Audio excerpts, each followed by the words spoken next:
we'll get this video wrapped up very quickly. Number one, because it's not particularly good news. And number two, not that kind of number two. Number two, because I need to go and watch the qualifying in a minute anyway. It looks like Callum Wilson signing for West Ham. You could probably go now if that's all you were here for. It looks like it's going to happen now. Exclusive from David Ornstein says West Ham United agreed deal to sign Callum Wilson as a free agent, 33-year-old striker available following the expiry of terms at Newcastle United. They'll probably need him back now, what with what's happening with Isak and all the rest of it.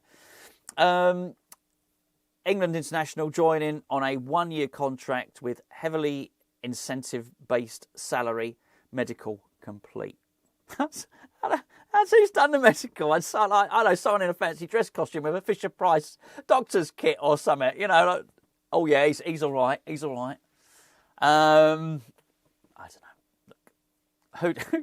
I've no idea. I've no idea about them. The medical, in many respects, I wasn't actually prepared for that. I did actually, before doing this video, I hadn't read the tweet. I just pulled it up. I hadn't read it till the end.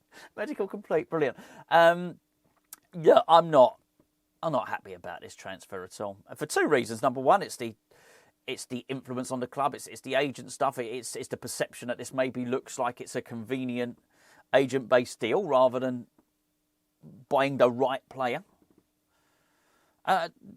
One of the main reasons, or probably the main reason, is Callum Marshall. I've been really excited by Marshall. Really have been. It's not been a great transfer. In fact, the players have been getting increasingly older. It's just occurred to me. I had a 20-year-old in Magic Diouf. Walker Peters is 28. Wilson's 33. Who's next? Teddy Sheringham? I mean, they're just getting older, aren't they? Crikey, have Tony Cottee signing soon. Anyway, it's not been a great transfer window so far. I think a lot of the problem positions have not been addressed. Don't hear anything about Harvey Elliott anymore, do you? You noticed that.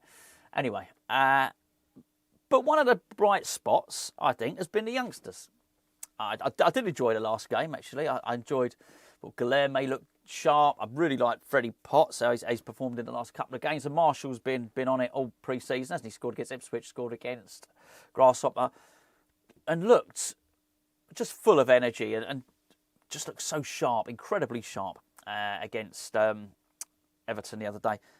I want him to get a chance. I was really pleased, actually, really pleased when I heard that Graham Potter had said they're going to reject any bids for Marshall to go out on loan because it could be his breakthrough season. I thought, well, that's great. And you just sort of wonder, what will happen with this guy? What happens with Wilson? Let's create a little scenario, if you want. 0-0, 60 minutes, 0-0 against Sunderland. West Ham need a goal. You're watching this again. This doesn't sound like a realistic scenario. West Ham need a goal, right? Who's he bring on? Let's say he's got Marshall and he's got Wilson on the bench. Who's he bring on? Because you can't believe that this... I'm not having a go at Graham Potter here, by the way. I'd be interested to see. I don't know. I hope he would pick Marshall. But there would be a temptation to pick Wilson because Wilson's got the Premier League goals under his belt. He's scored 88 Premier League goals, something like that. Most of them against us, actually. I don't know. It'd be very, very interesting to see what happened there. But I can't imagine that this improves Wilson's situation at West Ham. I really can't. Anyway, there you go. The deal itself, it's, Ornstein said, heavily incentive-based salary. So the news was 2 or 3 days ago that if he signs, which he is going to sign now, if he signs, that is 10% of his salary is the basic. The rest is performance related. So all these are the figure will be imagined. But let's go with 100 grand because it makes the maths easier. So if he was on 100 grand, that was his salary, then he's going to get 10 grand a week off West Ham. And then whatever, if he plays and scores, he gets 90. Something like that. I don't know. I've made it up. But I'm guessing that's the type of thing, right? I can't imagine what the benefit is to him, particularly to join a club where he's not going to be first choice. I mean, he must have massive confidence in his ability, maybe. Maybe that's it. Maybe that's the answer. Because I totally understand that sometimes footballers go to clubs and are happy not playing and picking up their wages. I felt Danny Ings, there's nothing wrong with Danny Ings. I like Danny Ings. Danny Ings was a good guy. But you certainly got the impression he was never pushing. He got an opportunity, 2 opportunities, one in January, last January, and a year ago. A year ago he had the opportunity to join Southampton, but he decided not to, and he knew he wasn't going to play. He was happy enough to pick up his wages. So I sort of understand that, but it's not like Wilson is getting that either. He's not getting the wages, or it would appear the game time. So, yeah, I really don't understand it. I do wonder what the dynamic is between him and his mate, Mikel Antonio, as well, because you would imagine this would, well, they both would lessen each other's chances. Now, I do know that officially Mikel Antonio is not on the books, but he's played a behind closed. No, he's played for the under-21s, scored a couple, didn't he, against Boreham Wood. He's still at the training ground. So and there is an offer on the table from West Ham. He's just not accepted it yet. And these two are big mates, aren't they? Do a podcast together, Wilson and Antonio. So how's that work? Personally, I don't think there's room for one. I don't think there's room for one striker at the end of his career with fitness problems. Never mind 2. So this is a weird transfer from every point of view. And then you've got the agency thing. But before we do the agency thing, and before I scarper and watch the qualifying, Hammers Chat raffle. Last day is actually tomorrow, but check it out today. Link is in the description below. Mark Noble, match-worn Mark Noble shirt, signed Mark Noble shirt from the last season at Upton Park, Mark Noble armband. Tickets are a £5 each. The link is in the description below. Literally, you press the drop-down menu and click on, and you'll find it in there. Go and check it out. If you buy 2 tickets, get the third one free. I don't know if it's the worst part, because as I say, Marshall missing out, but equally bad. It's just the links with the agents, because it doesn't look good. It does not look good. Now, don't get me wrong. I can be accused of having double standards, which I guess I do have, because I was happy enough to bring Aaron Wan-Bissaka in. But I didn't know how good he was going to be. Honestly, I would have.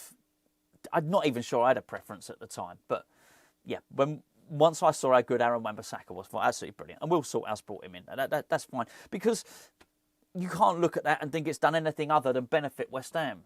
When you look at a deal like this, you think, well, who is this benefiting? Because it doesn't appear to be benefiting West Ham. I don't even think it's benefiting the player, as I've just mentioned.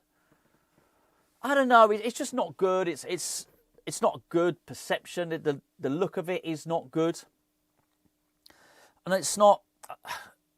Go back to the days of Mark Curtis, and I'm not saying it's that. It's not that, because that was particularly bad. You know, the rumour was at the time when. It was Allardyce. The story goes, Allardyce brought Ravel Morrison into his office and said basically sign a contract with him. I think Ravel Morrison told this story. That's all allegedly. We don't know if this is true or not, but this is the story. This is the rumour. And he said, you sign with him, basically Mark Curtis. And then Ravel Morrison said, no, I don't want to. I've been with my same agent for all my life, or whatever, something like that. He didn't want to. And that was it. He was done. He was done at West Ham. He was cooked. And there's just been times when there's just been so much influence of so many people. It's not great. And I've never liked it. I've never liked any of this stuff. And even Huselos, and Huselos brings in his mate, and then he employs his son, and Pellegrini's son works there, or David Moyes is working there, and then his brother works there as a scout, and then his son comes in, or all of this stuff, and David Sullivan's girlfriend's on the board. Why? I don't know why this stuff happens. I don't like all of this stuff, right? I just want a slick, professional operation. And to use a Simon Jordan phrase, the optics of this, got to square the circle. The optics of this are not particularly good. And I don't want to have a downer on a player joining the club, by the way. I don't want anyone that pulls on the shirt, you know, is gonna get my support. Absolutely, 100%. But you know, it's still a hard one to get excited about. In fact, you don't. That's the thing, isn't it? Not excited about this. Not excited about this. Actually, my excitement, it's not just the ages that are decreasing or increasing. Yes, as the ages increase, my excitement level decreases. I'm excited about Diouf. Oh, hello, this is good. Yeah, I like that. And then, Walker Peters. Okay, yeah, I can understand it. Covers both positions and both fullbacks are going to the African Cup of Nations. Okay, yeah, okay. But I wouldn't say excited. I wouldn't say excited about Walker Peters, but I think he's a good player. Actually, I'm flatlined to this. If anything, a bit of that, really. Never mind a flatline. You know what I mean? Anyway, there you go. Sorry to be the bearer of average news. But hey, look, maybe you're happy about it. I'm guessing that the majority of the people will probably be as unenthusiastic as I am about it. There you go. Anyway, I'm going to go now and watch the qualifying. That should be a little bit more exciting. I don't know. Did you watch that? Did anyone watch the F1? More exciting this year. The F1 definitely more exciting. Anyway, right. I'm going to go and watch that. I'll catch up with you lot tomorrow.